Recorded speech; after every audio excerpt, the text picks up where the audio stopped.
तेव्हाच्या नेत्यांच्या राजकीय दबावापोटी क्लीन चिट नंतर घायवळांना पासपोर्ट मिळाला तेव्हा कुणाचा दबाव होता? निवडणुकीत घायवळांनी कुणाचं काम केलं? फडणवीसांकडून सवाल उपस्थित।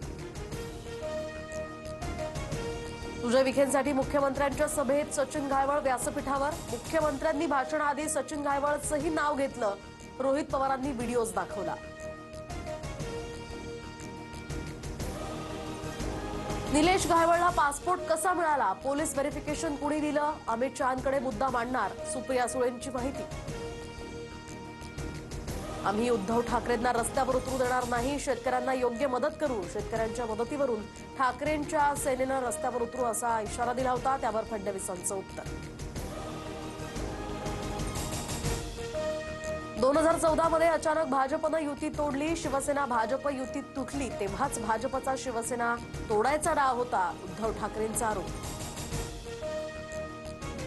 उंबरठा न ओलांडणारे आता हंबरडा फोडतायत। उपमुख्यमंत्री शिंदेंची उद्धव ठाकरेंवर टीका, तर 50 खोके घेतलेल्यांकडे 50,000 हेक्टरी मागतायत।